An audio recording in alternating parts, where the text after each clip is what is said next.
In towns across Australia, one of the most popular events each year is the Bachelors and Spinsters Ball. But sometimes things don't always go to plan. So here's the story of that night at the B&S Ball. At the back of beyond, where the people are fond of a dance in the local shire hall, they still talk of that night when they got such a fright at the annual B&S Ball. From the stories they tell, it all started so well with the bunting and streamers on high.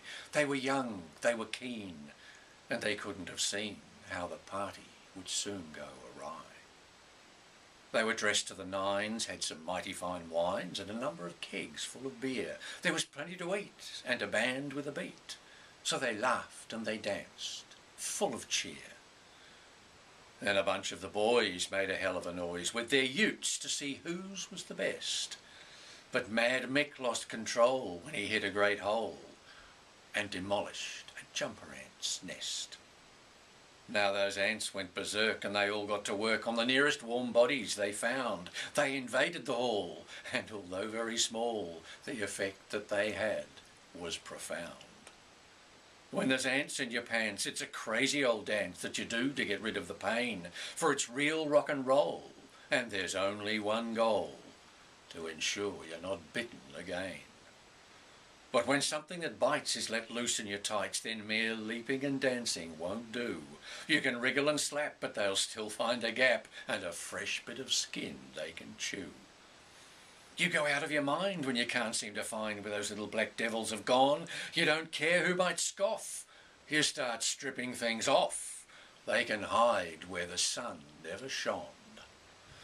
It became quite a sight on that infamous night, for a riotous orgy ensued as the youth of our town tore off jacket and gown and went racing around in the nude.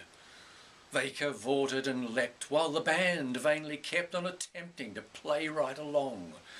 But it kills off romance when the parts that can dance pirouette to the jumper ant's song.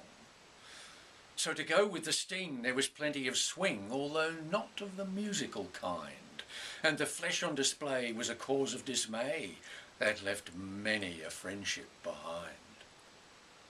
Now it's tough when you meet someone else in the street. There are things you can't help but recall.